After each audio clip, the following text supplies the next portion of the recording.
খানায়ে কাবার বিশেষ কিছু স্থান রয়েছে, এই স্থানে দোয়া কবুল হয় এবং এটি বরকতের জায়গা, যেগুলো কোরআন এবং হাদিস দ্বারা সাব্যস্ত। আল্লাহ যদি তৌফিক দেয় তাহলে ওই যে নির্ধারিত স্থানের কথা বলতেছি, সকলে নিয়ত করি ওই স্থানেই আমরা দোয়া চাইব ইনশাআল্লাহ। প্রথমত খানায়ে কাবা হাদিসের মধ্যে রয়েছে, কোন ব্যক্তি যদি খানায়ে কাবা প্রথম দেখে, প্রথম চাহনি প্রথম দেখে যে দোয়া করে, আল্লাহ তাআলা সাথে সাথে সে দোয়া কবুল করে। সুবহানাল্লাহ। তাহলে খানায়ে কাবা প্রথম যে নজরে পড়বে, বিশেষ করে মুআল্লিম যারা রয়েছেন আর আপনারা যারা রয়েছেন, আপনাদেরকে একটা লোকেশন বলে দেই। কিং আব্দুল আজিজ একটা গেট আছে, কিং আব্দুল আজিজ অনেকগুলো গেট আছে, একেবারে প্রায় 14-15টা গেট। এর মধ্য থেকে কিং আব্দুল আজিজের 1 নম্বর গেট। কয় নম্বর গেট? 1 নম্বর গেট দিয়ে যদি আপনি প্রবেশ করেন, প্রবেশ করার পর সর্বপ্রথম হজরে আসওয়াদ আর খানায়ে কাবার যে এই কর্নারটা, এটা আপনার চোখে পড়বে। এই গেট দিয়ে যদি আপনি ঢুকেন, এক তো খানায়ে কাবা আপনার নজরে এসে পড়লো, দ্বিতীয়ত হজরে আসওয়াদ আপনার কি নজরে আসলো, এবং আপনার এক দৃষ্টিতে প্রায় গুরুত্বপূর্ণ 4টা জিনিস আপনার নজরে আসবে। 1 নাম্বার হচ্ছে খানায়ে কাবা বিশাল পরিধি ঘরটা আপনার নজরে এসে যাবে। 2 নাম্বার হচ্ছে খানায়ে কাবার যেখানে দেখবেন অনেক মানুষ ভিড়, নিশ্চিন্তে মনে করে নেবেন এটা হজরে আসওয়াদ, এটাও আপনার নজরে আসবে। হজরে আসওয়াদের আগের যে কর্নারটা, এটা হচ্ছে রুকনে ইয়ামানি। কি বলেন সবাই? রুকনে ইয়ামানি, এটা আপনার নজরে আসবে। হজরে আসওয়াদের পরে কাবার যে গেটটা, যদি কিং আব্দুল আজিজের প্রথম গেট দিয়ে ঢুকেন, তাহলে খানায়ে কাবার গেটও কি আপনার নজরে আসবে। সাথে সাথে মাকামে ইব্রাহিম দেখবেন, খানায়ে কাবা থেকে একটু দূরে একটু উঁচা মিনারের মতো গোল্ডেন কালারের একটা কাচের এমন একটা স্তম্ভ দেখা যায়, ওটা হচ্ছে মাকামে ইব্রাহিম, ওটাও আপনার নজরে আসবে। তাহলে কি বললাম? King Abdul Aziz 1 number gate দিয়ে যদি ঢুকেন, তাহলে এই এতগুলো বেনিফিট আপনি কি একসাথে পাওয়া যাবে। আরেকটা বিশেষ কারণ আছে এই গেট দিয়ে ঢুকার। এই গেট দিয়ে যখন, ওটা তো আপনার সম্ভবত 2তলা বা 3তলা, তো 2তলা বা 3তলা হয়ে আপনার সিঁড়ি বেয়ে আপনার মাতাফের মধ্যে কি নামতে হবে, খানায়ে কাবার যে ভূমি এখানে নামতে হবে। তা আপনি গেট দিয়ে সিঁড়ি দিয়ে যখন নামবেন, হাতের বামে খানায়ে কাবার মাতাফের চারদিকে অনেকগুলো পিলার রয়েছে। অধিকাংশ সব পিলার হচ্ছে আপনার ছাই বর্ণ টাইপের, আমাদের মার্বেল টাইপ যে একটা কালার, এই একটা কালার। কিন্তু যখন আপনি নিচে নামবেন, হাতের বামে একটা পিলার দেখতে পাবেন, ওই পিলারের কালার হচ্ছে গোলাপি কালার। বলেন কি কালার? গোলাপির ইংরেজি কি? Pink colour. কি কালার? Pink colour. এই গোলাপি কালারের একটা স্তম্ভ পিলার আপনার নজরে আসবে। মোটামুটি আমাদের মসজিদের যেই খাম্বাটা দেখা যেত, এটা যদি একটু ডিপ হইতো তাহলে কি কালার হতো? Pink colour. এই পিঙ্ক কালারের পিলারটা আপনার নজরে পড়বে। তো সব পিলারের কালার একরকম, এই পিলারের কালার আরেক রকম। কারণ তো অবশ্যই আছে। কি বলেন? না ইঞ্জিনিয়ারে ভুল করছে? কারণ আছে। কারণ হচ্ছে এই পিঙ্ক কালারের যে পিলারটা, এই পিলারটা হচ্ছে রসুলের স্ত্রী উম্মে হানির ঘর। কার ঘর? উম্মে হানি রাদিয়াল্লাহু তাআলা আনহা, তার ঘর ছিল। এখানে রসুল ঘুমিয়েছিলেন মেরাজের রাত্রে। হযরত জিবরিল আলাইহিস সালাতু ওয়াস সালাম এই উম্মে হানির ঘরে এসে, এখান থেকে রসুল তো ঘুমিয়েছিলেন, এখান থেকে রসুলকে উপরে উঠায়া একে খানায়ে কাবার যে ভিতরে, অর্থাৎ এই আপনার যে একটা চত্বর আছে, এটাকে বলা হয় আপনার মিজাবে রহমতের নিচে, নামটা মনে আসতেছে না, কি বলেন, একটা যে এমন একটা চত্বর রাউন্ড করা আছে, হ্যাঁ, হাতিমে কাবা। কানে দরজার পরের একটা অংশ এমন রাউন্ড করা আছে না, বুক পরিমাণ একটা রাউন্ড করা আছে, এই রাউন্ডের ভিতরে এটাকে কি কয়? হাতিমে কাবা। ওই উম্মে হানি রাদিয়াল্লাহু তাআলা আনহুর ঘরে আল্লাহ রাসূল কি ছিলেন? ঘুমায়া ছিলেন। এখান থেকে উঠায়া ওই হাতিমে কাবার মধ্যে আল্লাহ রাসূলের কি রাখা হয়েছে। ওই পিঙ্ক কালারের যে পিলারটা, এটা হচ্ছে রাসূলের স্ত্রীর ঘর, এখানে রাসূল ঘুমায়া ছিলেন। তো মেরাজের ঘটনার যে সূচনা এখানে এই ঘর থেকে কি হয়েছে? শুরু হয়েছে। মনে থাকবেনি আপনাগো? আল্লাহ তাআলা আমাদেরকে যদি যাই তাহলে আল্লাহ তাআলা এই জিনিসগুলো খেয়াল করার তৌফিক দান করেন। তো আজকে খানে কাবাকে কেন্দ্র করে এমন কিছু বিশেষ স্থান রয়েছে যেখানে দোয়া করলে আল্লাহ ফেরত দেয় না, সাথে সাথে কবুল করে নেয়। সুবহানাল্লাহ। এই খানে কাবা ছাড়া পুরা পৃথিবীকে এক জায়গায় করা আর খানে কাবার নির্দিষ্ট স্থান এক জায়গায় করা বরাবর হবে? সবচেয়ে দামি কি হবে? খানে কাবা। ওই খানে কাবার নির্দিষ্ট কিছু স্থান রয়েছে। যারা হজে গেছেন তো গেছেন, দোয়া করেছেন, মুআল্লিম যারা ছিলেন তারা আপনাদেরকে ভালোভাবে গাইডলাইন করে থাকলে ওই সমস্ত স্থানে দোয়া করেছেন। আর যারা যেতে পারি নাই, শুনে রাখেন, মনে রাখেন, যেন আপনার ব্রেনে এটা গেঁথে নেন, দিলের মধ্যে গেঁথে নেন যে আল্লাহ আপনি যদি আমাকে তৌফিক দান করেন তাহলে আমি এই এই স্থানে অবশ্যই দোয়া করব ইনশাআল্লাহ। বলতেছিলাম এরকম প্রায় 15টি স্থান রয়েছে মক্কাতুল মুকাররমা এবং খানায়ে কাবাকে কেন্দ্র করে 15টি স্থানে আল্লাহ তাআলা দোয়া কবুল করে। السلام عليكم ورحمة الله وبركاته. الحمد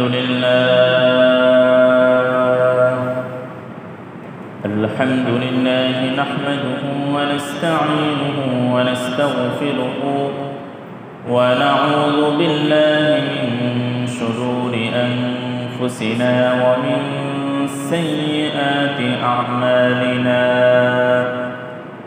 من يهده الله فلا مضل له ومن يضلله فلا هادي له. ونشهد أن لا إله إلا الله وحده لا شريك له. ونشهد أن سيدنا وسندنا وحبيبنا وطبيبنا وطبيب قلوبنا ومحبوبنا ومعشوقنا مخبرا وآمرا، أرسله بالحق بشيرا ونذيرا وداعيا إلى الله بإذنه سراجا وقمرا منيرا. فقد قال الله تعالى في كلامه المجيد وفي فرقانه الحميد: أعوذ بالله من الشيطان الرجيم. بسم الله الرحمن الرحيم.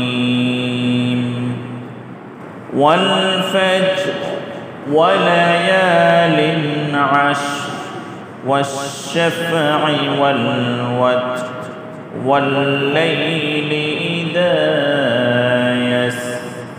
وقال النبي صلى الله عليه وسلم: ما من أيام العمل الصالح فيها أحب إلى الله من هذه الأيام، يعني أيام العشر.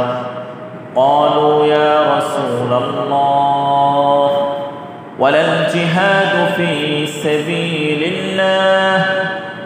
قال ولا الجهاد في سبيل الله رواه البخاري أو كما قال عليه الصلاة والسلام وقال تعالى في شان حبيبه إن الله وملائكته يصلون على النبي يا أيها الذين آمنوا صلوا عليه وسلموا تسليما اللهم صل على محمد وعلى آل محمد كما صليت على إبراهيم وعلى آل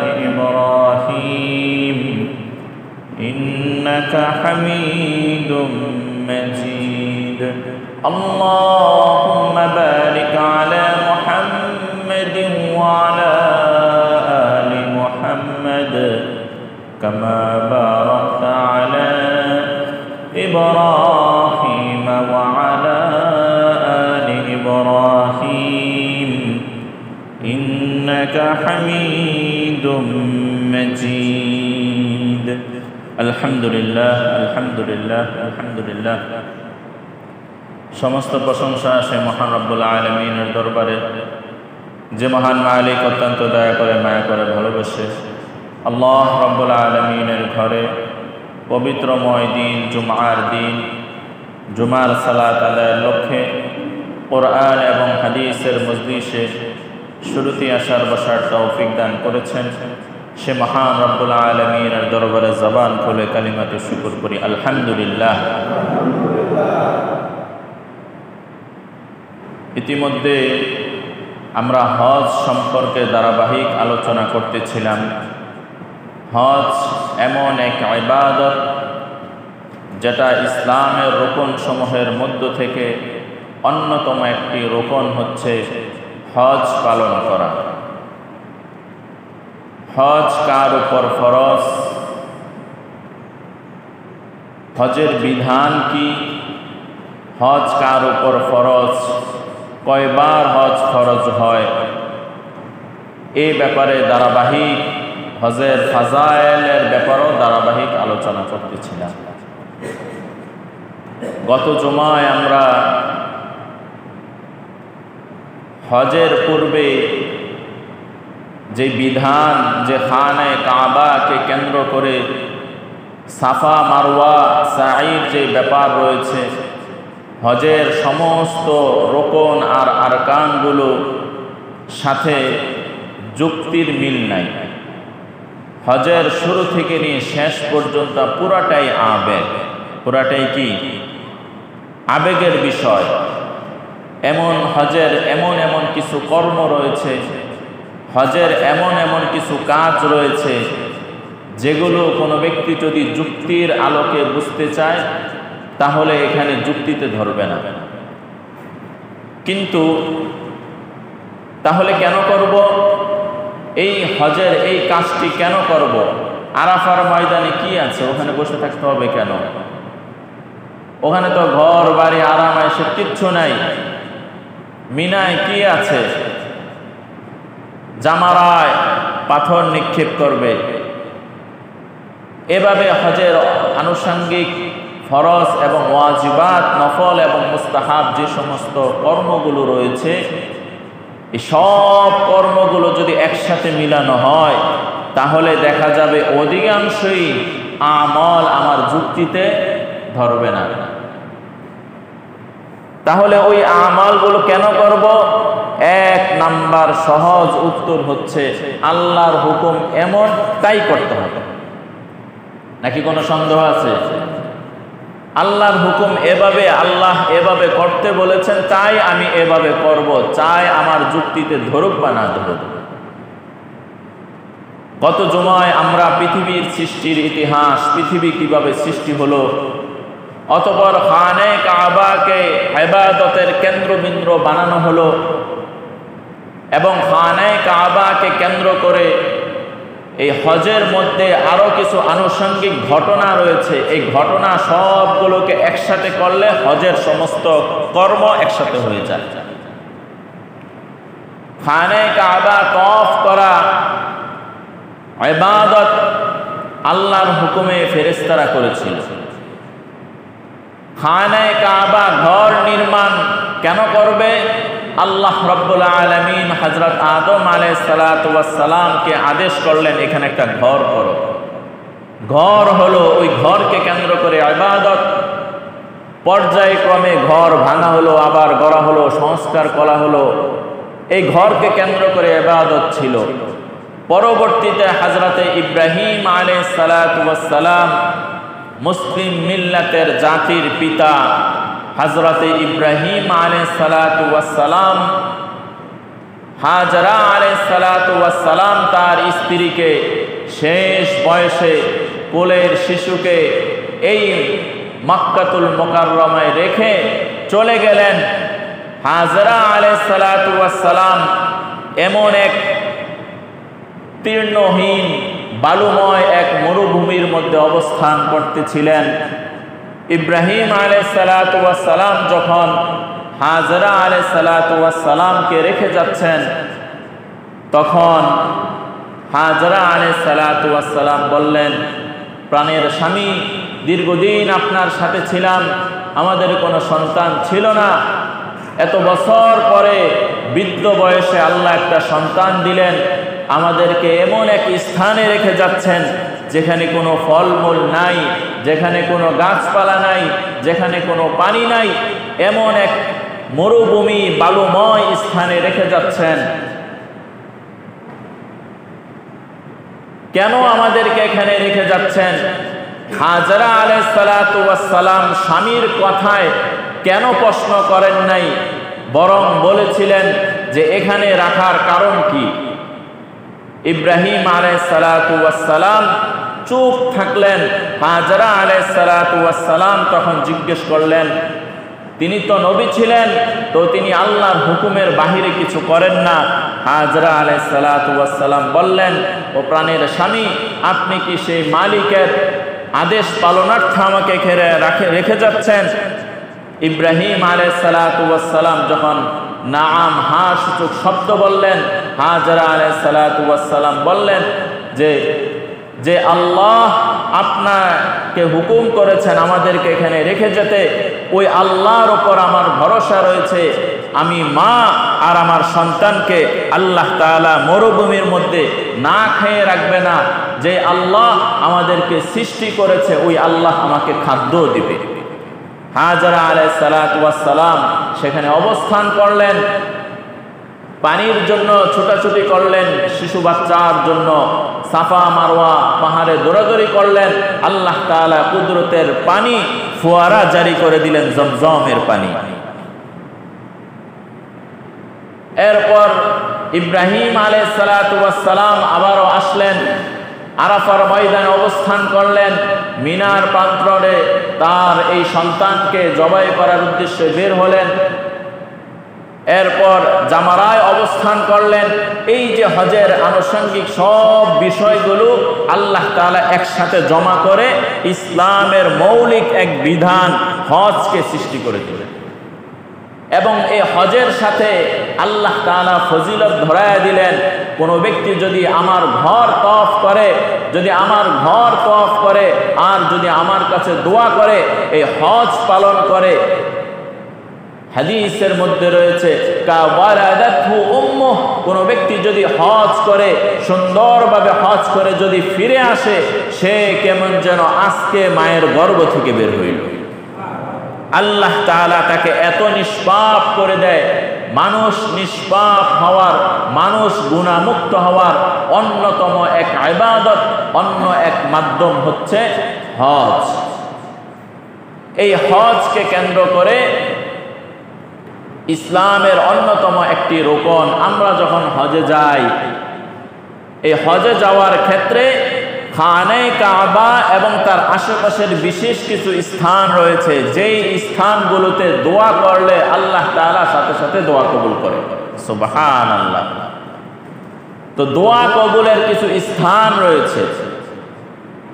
ইসলামের বিধান পূর্ণ কোরআনুল কারীম এবং রাসূলের লক্ষ লক্ষ হাদিস যদি গবেষণা করা হয় তাহলে দেখা যায় দোয়ার কিছু পদ্ধতি রয়েছে। দোয়ার পদ্ধতির মধ্যে কিছু রয়েছে সময়ের সাথে নির্দিষ্ট, যে এই সময় দোয়া করলে আল্লাহ দোয়া কবুল করে, এই স্থানে দোয়া করলে আল্লাহ তাআলা দোয়া কবুল করে, এই বাক্য দিয়ে দোয়া করলে আল্লাহ তাআলা দোয়া কবুল করে। এমন বিশেষ কিছু বাক্য রয়েছে, বিশেষ কিছু সময় রয়েছে, বিশেষ কিছু স্থান রয়েছে। আমার আলোচনায় প্রায় দীর্ঘ বছরের আলোচনার মধ্যে আমি দোয়ার বিশেষ সময়ের কথাও বলেছি, দোয়ার বিশেষ বাক্য আপনাদেরকে শিখিয়েছি, কিন্তু এই বিষয়টা একেবারে খোলা আলোচনা হয় নাই, বিশেষ স্থান। তো আজকে খানায়ে কাবাকে কেন্দ্র করে এমন কিছু বিশেষ স্থান রয়েছে যেখানে দোয়া করলে আল্লাহ ফেরত দেয় না, সাথে সাথে কবুল করে নেয়। সুবহানাল্লাহ। এই খানায়ে কাবা ছাড়া পুরা পৃথিবীকে এক জায়গায় করা আর খানায়ে কাবা নির্দিষ্ট স্থান এক জায়গায় করা বরাবর হবে? সবচেয়ে দামি কি হবে? খানায়ে কাবা। ওই খানায়ে কাবা নির্দিষ্ট কিছু স্থান রয়েছে।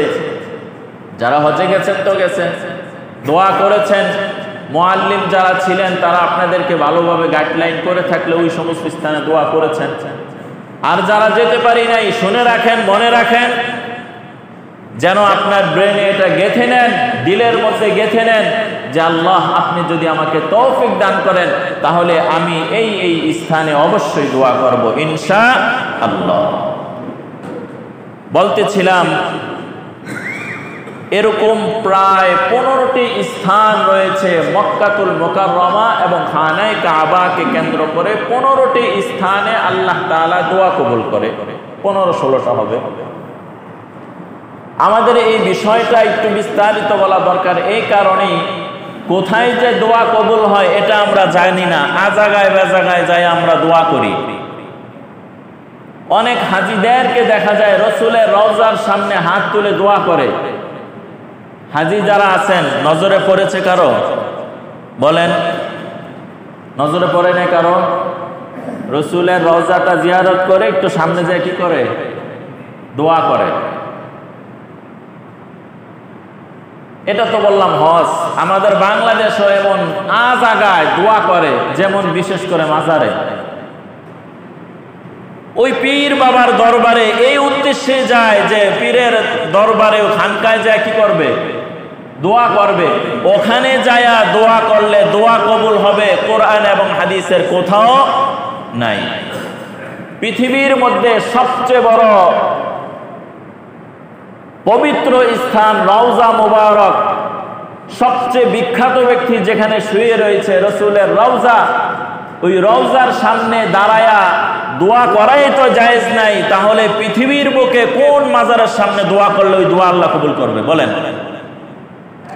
এমনকি যারা রাসূলের রওজায় সালাম পৌঁছিয়েছেন, রাসূলের রওজার সামনে একেবারে গেটের, রাসূলের কবরের গেটের সামনে 2-3 জন বড় বড় মুফতি সাহেব দাঁড়িয়ে থাকে। কোন হাজি যদি মাথা ঝুঁকায়, ওখানে হাত তোলে, তখন বলে ইয়া হাজ্জি বেদাআতুন ইযহাব, চলে যাও, এখানে দোয়া করার জায়গা না। কি এরকম আপনাদের নজরে পড়ে নাই? শব্দে চুপ করে রয়েছেন।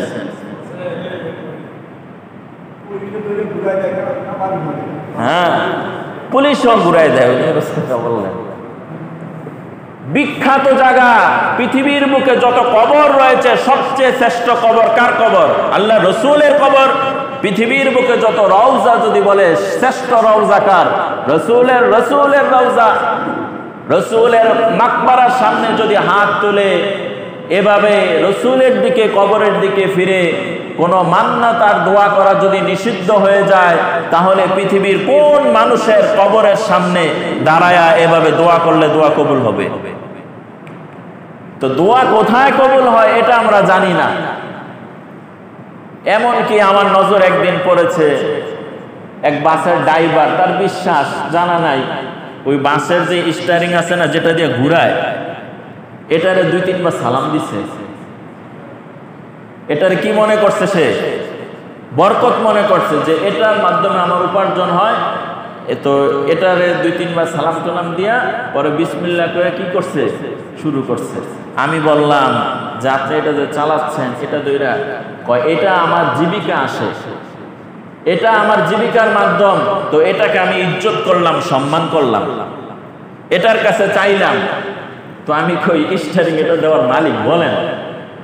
আবার আমার নজরে এমনও পড়েছে ব্যবসায়ী ওই যে পাত্রের মধ্যে টাকা রাখে এটার একটা নাম আছে, কি নাম? কি দান বাক্স? ক্যাশ বাক্স। ওই ক্যাশ বাক্স খোলার সময়, বন্ধ করার সময় প্রথমে ওটার মধ্যে একটা কি দিচ্ছে? চুম্মা দেয়। আবার আগরবাতি জ্বালায়া চারপাশে এমন একটু নাড়াচাড়া দেয়, মনে করে আজকের ব্যবসাটা কি হবে? খুব ভালো হবে। কিরে ভাই, এগুলো তো কোথাও নাই, এগুলো না করা। আসলে বিষয়টা কি? এগুলো হিন্দুয়ানি কালচার। হিন্দু যত মাথা তত ক্ষুধা, অগত ক্ষুধার কি নাই? আনলিমিটেড ক্ষুধা। আর মুসলমানের মালিক কয়জন? একজন। তো যাকে দেখে তাকেই খোদা বানায় ফেলে। গাছ খোদা হয়ে যায়, মাছ খোদা হয়ে যায়, পাহাড় খোদা হয়ে যায়। ভগবানের অভাব নাই। শিরিক, আল্লাহ তাআলা এই ধরনের শিরকি কর্মকাণ্ড থেকে আমাদেরকে হেফাজত করে। বলতেছিলাম খানায়ে কাবার বিশেষ কিছু স্থান রয়েছে, এই স্থানে দোয়া কবুল হয় এবং এটি বরকতের জায়গা, যেগুলো কোরআন এবং হাদিস দ্বারা সাব্যস্ত। আল্লাহ যদি তৌফিক দেয় তাহলে ওই যে নির্ধারিত স্থানের কথা বলতেছি, সকলে নিয়ত করি ওই স্থানেই আমরা দোয়া চাইব ইনশাআল্লাহ। প্রথমত খানায়ে কাবা হাদিসের মধ্যে রয়েছে, কোন ব্যক্তি যদি খানায়ে কাবা প্রথম দেখে, প্রথম চাহনি, প্রথম দেখে যে দোয়া করে, আল্লাহ তাআলা সাথে সাথে সে দোয়া কবুল করে। সুবহানাল্লাহ। তাহলে খানায়ে কাবা প্রথম যে নজরে পড়বে, বিশেষ করে মুআল্লিম যারা রয়েছেন আর আপনারা যারা রয়েছেন, আপনাদেরকে একটা লোকেশন বলে দেই। কিং আব্দুল আজিজ একটা গেট আছে। কিং আব্দুল আজিজ অনেকগুলো গেট আছে, একেবারে প্রায় 14-15টা গেট। এর মধ্য থেকে কিং আব্দুল আজিজের 1 নম্বর গেট। কয় নম্বর গেট? 1 নম্বর গেট দিয়ে যদি আপনি প্রবেশ করেন, প্রবেশ করার পর সর্বপ্রথম হজরে আসওয়াদ আর খানায়ে কাবার যে এই কর্নারটা, এটা আপনার চোখে পড়বে। এই গেট দিয়ে যদি আপনি ঢুকেন, এক তো খানায়ে কাবা আপনার নজরে এসে পড়লো, দ্বিতীয়ত হজরে আসওয়াদ আপনার কি নজরে আসলো, এবং আপনার এক দৃষ্টিতে প্রায় গুরুত্বপূর্ণ 4টা জিনিস আপনার নজরে আসবে। 1 নাম্বার হচ্ছে খানায়ে কাবা বিশাল পরিধি ঘরটা আপনার নজরে এসে যাবে। 2 নাম্বার হচ্ছে খানায়ে কাবার যেখানে দেখবেন অনেক মানুষ ভিড়, নিশ্চিন্তে মনে করে নেবেন এটা হজরে আসওয়াদ, এটাও আপনার নজরে আসবে। হজরে আসওয়াদের আগের যে কর্নারটা, এটা হচ্ছে রুকনে ইয়ামানি। কি বলেন সবাই? রুকনে ইয়ামানি, এটা আপনার নজরে আসবে। হজরে আসওয়াদের পরে কাবার যে গেটটা, যদি কিং আব্দুল আজিজের প্রথম গেট দিয়ে ঢুকেন, তাহলে কাবা, খানায়ে কাবার গেটও কি আপনার নজরে আসবে।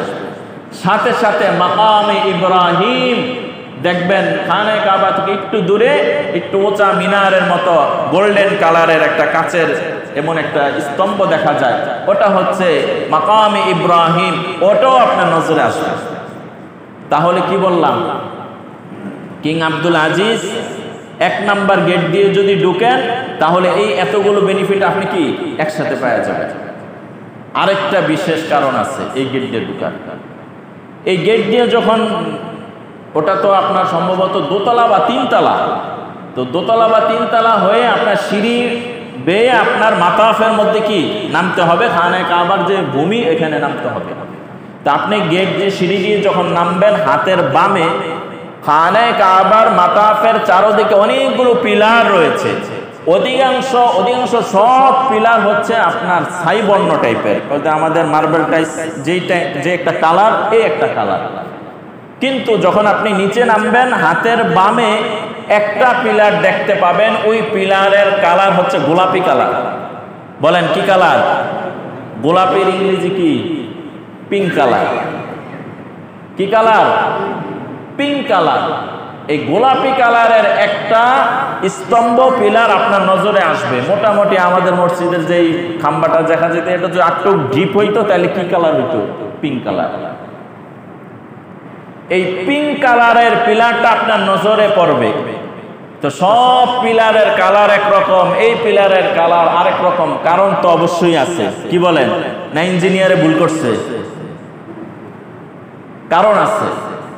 কারণ হচ্ছে এই পিঙ্ক কালারের যে পিলারটা, এই পিলারটা হচ্ছে রসুলের স্ত্রী উম্মে হানির ঘর। কার ঘর? উম্মে হানি রাদিয়াল্লাহু তাআলা আনহা, তার ঘর ছিল। এখানে রসুল ঘুমিয়েছিলেন মেরাজের রাত্রে।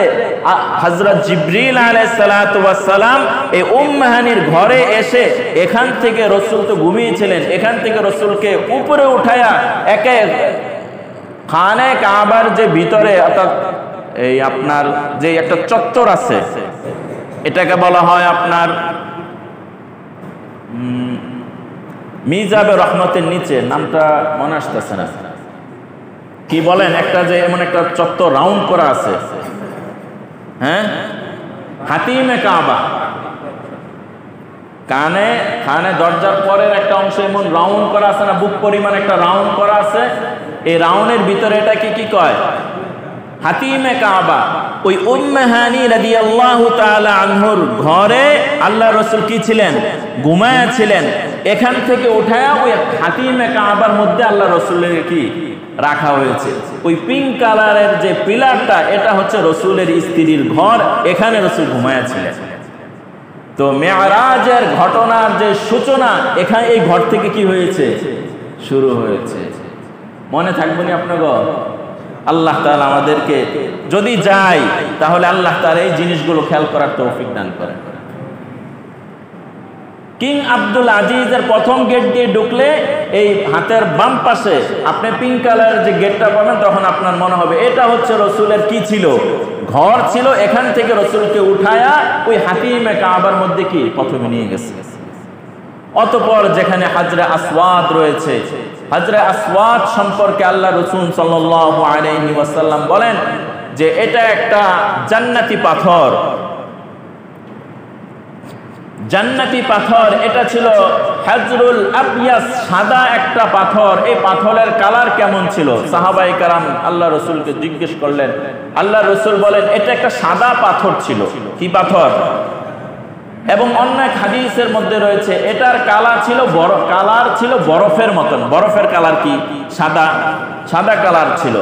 অতঃপর এটা মানুষের গুনাহ, কুফর আর শিরিক এর গুনাহ চুষতে চুষতে এক পর্যায়ে এই সাদা পাথরটা কালো হয়ে গেছে।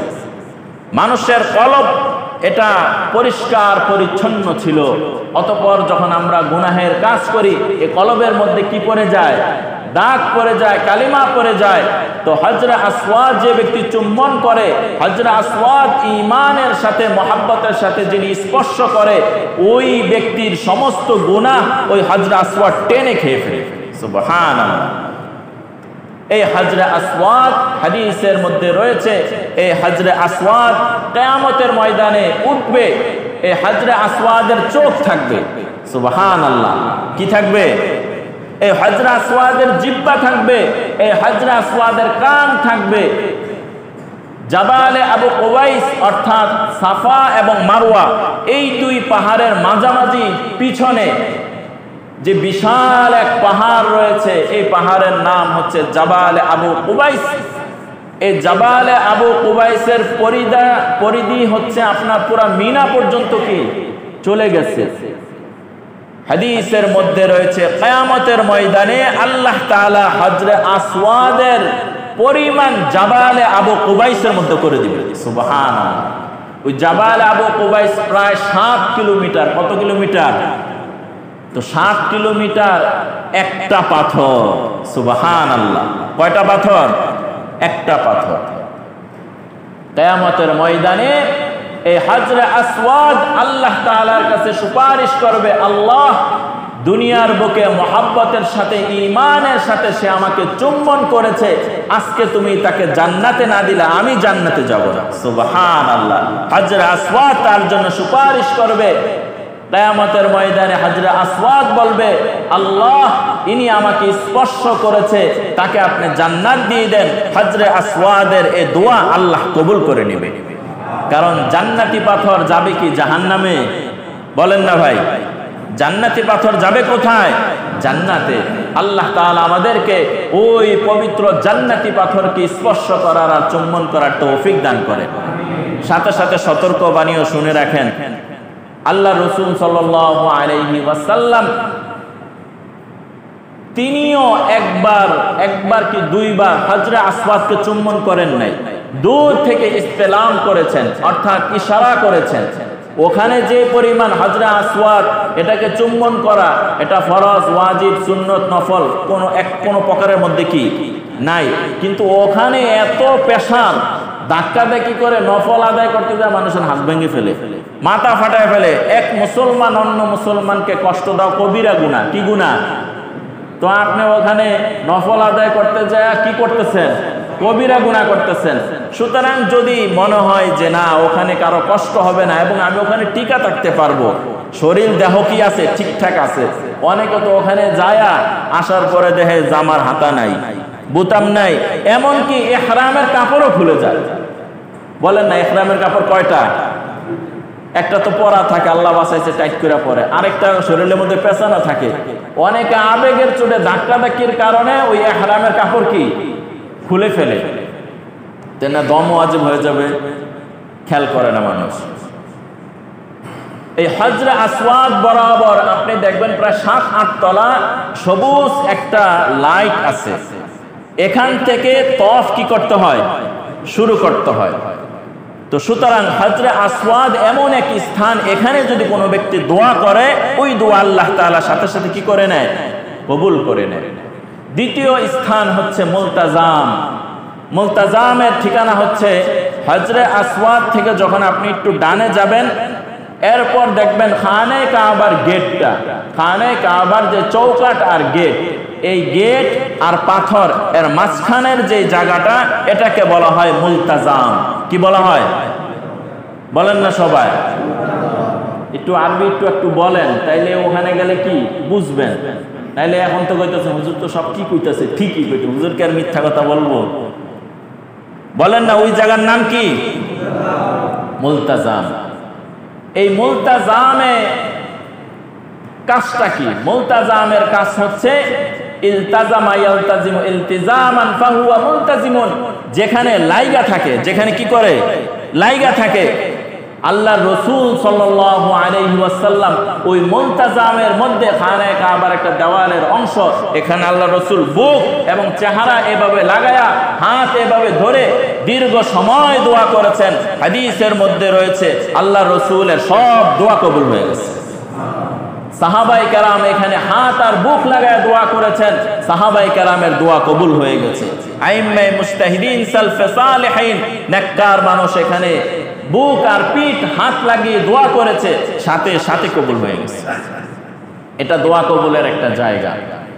অতঃপর হচ্ছে খানে কাবার যে দরজাটা, এই যে চৌকাট, খানে কাবা প্রায় আপনার 6 ফিটের কাছাকাছি যে চৌকাট, এই চৌকাটে দেখবেন অনেকে হাত ধরে কি ধরে রাখে। ওই চৌকাট খানে কাবা বরাবর নিচের যে জায়গা, দরজার সামনে, এখানেও দোয়া করলে আল্লাহ তাআলা দোয়া কি করে নেয়? কবুল করে নেয়। 4 নাম্বার মুসাল্লায়ে জিব্রাইল। মুসাল্লায়ে জিব্রাইল হচ্ছে খানে কাবা থেকে একটু সামনে এবং হাতিমে কাবার মাঝামাঝি, অর্থাৎ রাউন্ড শেপটার আগে, এই মাঝখানের যে জায়গাটা, যারা হাজী সাহেব আছেন একটু ফ্রি সময় খেয়াল করলে দেখতে পাবেন যে এখানে একটা টাইলস দেওয়া। এই যে এই টাইলসটার পরিমাণ কতটুকু? 2x4, এই 2x4 এরকম একটা পরিধি বিশেষ একটা টাইলস আছে। এই টাইলসের চারদিকে স্টিলের পাত দিয়ে ঘেরাও করা, এটাকে বলা হয় মুসাল্লায়ে জিব্রাইল। আল্লাহ রসুল সাল্লাল্লাহু আলাইহি ওয়াসাল্লামের উপর যখন নামাজ ফরজ করা হয়েছে তখন 10 ওয়াক্ত নামাজ হযরত জিবরিল আলাইহিস সালাতু ওয়াস সালাম এখানে দাঁড়িয়ে নামাজ পড়েছেন। আল্লাহর রসুল ছিলেন মুক্তাদি আর ফেরেশতাদের সর্দার জিবরিল আলাইহিস সালাতু ওয়াস সালাম ছিলেন ইমাম সাহেব। সুবহানাল্লাহ। 10 ওয়াক্ত নামাজের মধ্যে 5 ওয়াক্ত ছিল জিহরি কেরাত, জোরে জোরে কেরাতওয়ালা নামাজগুলো পড়িয়েছেন, আর 5 ওয়াক্ত ছিল সিররি কেরাত, গোপনে যে কেরাতগুলো পড়া হয়। এভাবে হাতে কলমে নামাজ শিক্ষা দিয়েছেন। এখনো খানে কাবার ইমাম যারা রয়েছেন দেখবেন যখন নামাজের সময় হয় তখন পুলিশরা চারদিক থেকে কোন জায়গা থেকে যে আসে, আইসা এখান দিয়ে ব্যারিকেড দিয়ে সব আটকে ফেলছে নামাজের আগ মুহূর্তে। এখন ইমাম আসবে আর কয়েকজন এমন মাইক টুইক নিয়ে আসে, আইসা ওই যে মুসাল্লায় জিব্রাইল ওখানে একটা জায়নামাজ বিছায় অপেক্ষা ওয়েট করতে থাকে। এখনো খানে কাবার ইমাম যারা রয়েছে অধিকাংশ নামাজ ওই মুসাল্লায় জিব্রাইলের উপর দাঁড়ায় নামাজগুলো আদায় করে। সুবহানাল্লাহ। যদি সম্ভব হয় ওই মুসাল্লায় জিব্রাইলের এখানে দাঁড়িয়ে দোয়া করলে আল্লাহ তাআলা দোয়া কবুল করে। 5 নাম্বার মাকাম ইব্রাহিম, প্রসিদ্ধ জায়গা মাকাম ইব্রাহিমের পিছনে দোয়া করলে সেখানে আল্লাহ তাআলা সে দোয়া কবুল করে। কুরআনুল কারীমের মধ্যে রয়েছে যে মাকাম ইব্রাহিমকে তোমাদের জন্য মুসাল্লা বানানো হয়েছে, নামাজের স্থান বানানো হয়েছে। ওই স্থানের নামাজ আল্লাহ তাআলা দোয়া কবুল করে নেয়, দোয়া করলে আল্লাহ তাআলা দোয়া কবুল করে। 6 নাম্বার হাতিমে কাবা। হাতিমে কাবা হচ্ছে কাবার যে এই যে চতুর্ভুজ যে খানে কাবা, খানে কাবার মূল স্ট্রাকচার যেটা ছিল, মূল যে ডিজাইন ছিল, বর্তমান যে কাবা দেখি এই কাবার মূল ডিজাইন না। বুঝছেন ভাই? বর্তমান যে কাবা দেখছি এই কাবার কি না, মূল ডিজাইন না। কাবার মূল ডিজাইন হচ্ছে 5 কোণা। কয় কোণা? 5টা কর্নার।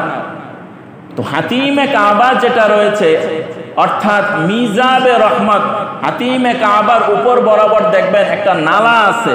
এই নালা দিয়ে যদি বৃষ্টি হয় এই নালা দিয়ে পানি পড়ে, ওই নালাটার নাম হচ্ছে মিজাবে রহমত। কি?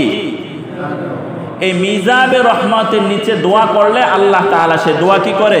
কবুল করে নেয়। তাহলে খানে কাবার দেওয়াল থেকে প্রায় 6 হাত সামনে এটাও খানে কাবার ভূমি, এটাও খানে কাবার কি অন্তর্ভুক্ত। কুরাইশরা যখন কাবা নির্মাণ করলেন তখন তারা ওয়াদা করেছে যে আমরা খানে কাবা নির্মাণ করব আমাদের হালাল টাকা দিয়া। কি টাকা দিয়ে? হালাল টাকা দিয়ে। যখন খানে কাবা নির্মাণ করা শুরু করলেন তো ওই অংশ তাদের টাকা কি পড়ে গেছে? শর্ট পড়ে গেছে। তো শর্ট পড়ার কারণে ওই স্থানটাকে ওই অবস্থায় কি রেখে দিয়েছে। তো এই কারণে দেখবেন তওয়াফ যারা করে এরা কি হাতিমে কাবার বাহিরে করে না হাতিমে কাবা সহকারে করে? সহকারে করে। তাহলে হাতিমে কাবা এটাও কাবার কি অংশ। এখানে আল্লাহ তাআলা দোয়া কবুল করে। 7 নাম্বার হচ্ছে মিজাবে রহমত। ওই যে বললাম মিজাবে রহমতের নিচে এখানে আল্লাহ তাআলা দোয়া কবুল করে। যারা উমরায় যান, হজে যান, এখানে অনেক ভিড় হয়, মনে করলেন এত ভিড়াভিড়ি দরকার কি? হোটেলে যায় সুবহানাল্লাহ বলি। বলেন তো আপনি আজকে যে আসলেন আবার জীবনে আল্লাহ কবে আপনাকে ডাক দিবে, কবে আসবেন, এটা কোনো সিকিউরিটি আছে? এ কারণে সময় নিয়ে ওই সমস্ত ওই খানে কাবার ভিতরে আল্লাহ কি করে? দোয়া কবুল করে। এখন খানে কাবার ভিতরে কি আপনি প্রবেশ করতে পারবেন? রাজা বাদশারা কি করে?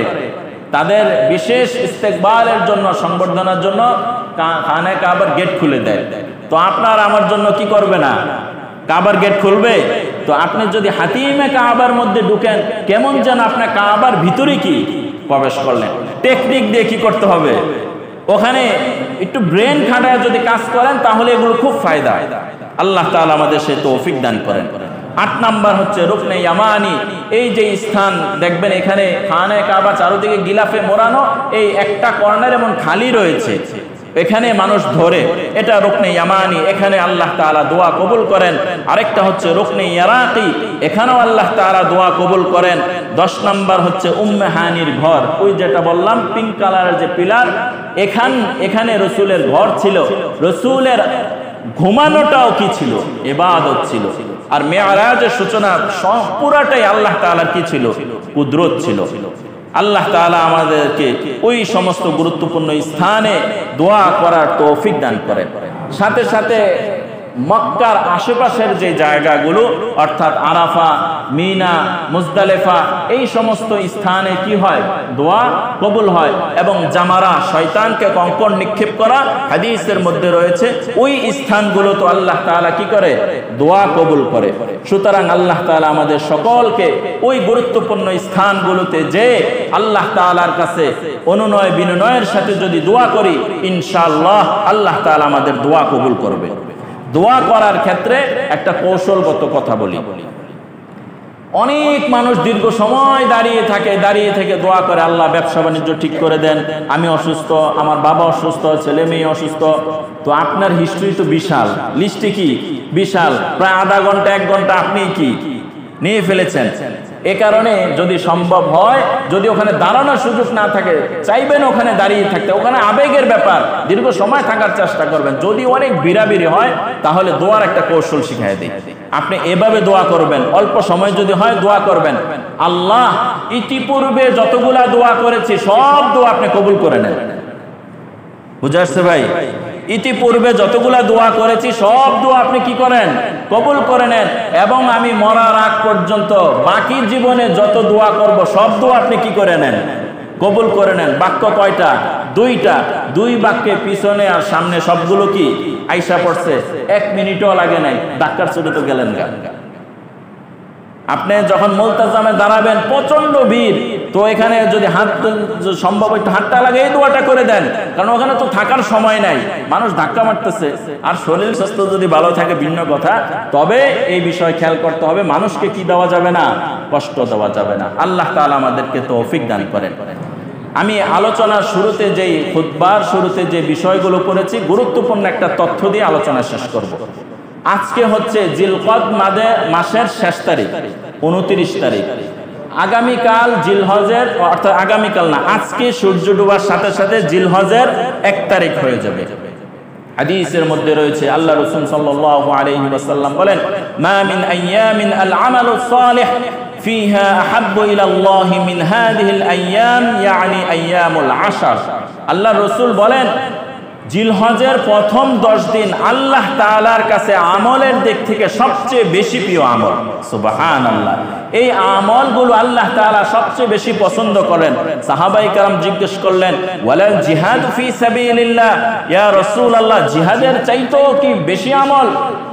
আল্লাহ রাসূল বলেন, হ্যাঁ, ওয়ালাল জিহাদু ফি সাবিলিল্লাহ, জিহাদের চাইতেও উত্তম আমল জিলহজের এই প্রথম 10 দিন।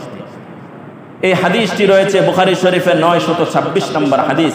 আল্লাহ রাসূল সাল্লাল্লাহু আলাইহি ওয়াসাল্লাম বলেন, হযরত আব্দুল্লাহ ইবনে আব্বাস থেকে, মা মিন আইয়ামিন আহাব্বু ইলাল্লাহি আন ইয়াতাআব্বাদা লাহু ফিহা মিন আশরি যিল হজ্জা ইয়াদিলু সিয়ামু কুল্লা ইয়াউমিন মিনহা বিসিয়ামিস সানাহ। হযরত আব্দুল্লাহ ইবনে আব্বাস থেকে বর্ণিত, আল্লাহ রাসূল বলেন, জিলহজের এই 10টা দিন কোনো ব্যক্তি যদি আমলে কাটাই দেয়, তার এক একটা সিয়াম হচ্ছে 1 বছর রোজা রাখার মতো। সুবহানাল্লাহ। ওয়া কিয়াম কুল্লি লাইলিন মিনহা বিকিয়ামিল লাইলাতিল কদর, এক রাত কিয়ামুল লাইল করা লাইলাতুল কদরের ইবাদতের মতো সমান। সুবহানাল্লাহ। সুমু ইয়াউমি আরাফা ইন্নী আহতাসিবু আলাল্লাহি আন ইউকাফিরা সানাতাল্লাতী ক্বাবলাহু ওয়া বা'দাহু। আল্লাহ রাসূল বলেন, আমি আশা রাখি আরাফার রোজা যে রাখবে, আল্লাহ তাআলা তার পিছনের এবং সামনের 1 বছরের গুনাহ মাফ করে দিবে। এই হাদিসটি রয়েছে তিরমিজি শরীফের 758 নম্বর হাদিস। এছাড়া আনুষঙ্গিক আরো অনেক ফজিলত রয়েছে। সুতরাং জিলহজের এই যে সূর্য ডোবার সাথে সাথে জিলহজের 1 তারিখ হয়ে যাবে, কোরবানি পর্যন্ত এই 10টা দিন আমলের সাথে কাটাবো ইনশাআল্লাহ। কিন্তু আমাদের মাথায় এগুলো আসে না। আমাদের মাথায় আসে 10 দিন ধরে তো কোরবানির প্রস্তুতি, বিশাল বড় গরু ছাগলের হাট, আর মোবাইলের মধ্যে ঢুকলে কোন গরুর কত দাম, ছাগলের কত দাম। কোরবানি দাতারা কোরবানি দেওয়ার জন্য বিশাল প্রস্তুতি গ্রহণ করে। প্রস্তুতির মধ্যে এটাও রাখেন, হাদিসের মধ্যে রয়েছে, আল্লাহ রাসূল বলেন, কোন ব্যক্তি যদি কোরবানি দেওয়ার ইচ্ছা করে, অর্থাৎ যিনি কোরবানি দাতা কোরবানি করবে, উনি যেন জিলহজের 1 তারিখ থেকে নিয়ে 10ম তারিখ পর্যন্ত তার চুল, নখ এবং অবাঞ্ছিত পশমগুলো না কাটে। এটা কার জন্য? যিনি কোরবানি দিবে। তো আমরা যারা কোরবানি নিয়ত করেছি তারা যেন আমরা এই আমলটা করব। যেহেতু এখন কয়টা বাজে? 2টা বাজতেছে, 1:30 বাজতেছে, হয়তো আরো কিছুটা সময় আছে। যারা কোরবানি দাতা এই আমলটা করব। সাথে সাথে যারা কোরবানি দিবে না, যারা কোরবানি দিবে না এরাও যদি এই আমলটা করে, হাজীদের সাথে সামঞ্জস্য রাখার জন্য মুহাদ্দিসিনে কেরাম এরাও এই সওয়াবের অন্তর্ভুক্ত হয়ে যাবে। তবে এখানে আরেকটা গুরুত্বপূর্ণ বিষয়, যে অনেকে মনে করে যে নখ চুল কাটা এগুলো হারাম, কাটা যাবে না, বিষয়টা কি না এমন না। আপনি যদি এই আমলটা করেন অতিরিক্ত একটা সওয়াব আপনার আমল নামে কি হইল? যোগ হইল। কিন্তু একান্ত জরুরত হলে ভিন্ন কথা, কিন্তু আমলটা করার চেষ্টা করব আমরা ইনশাআল্লাহ। যারা কোরবানি দিবে তারা আজকে সন্ধ্যার আগেই কি করব? আমরা পাক সাফ হয়ে নিব। এই 10 দিন আমরা নখ চুল অবাঞ্ছিত পশম আর কাটবো না, ফ্রেশ হয়ে যাব। আল্লাহ তাআলা আমাদেরকে সে তৌফিক দান করেন। বিশেষ করে এই 10টা দিন বিশেষ করে তাকবীর, তাহলিল, তাহমিদ বেশি বেশি করে পড়া। সাহাবায়ে কেরামের আমল কি ছিল? আল্লাহ রসুল বললেন এই 10 দিনে বেশি করে জিকির করো।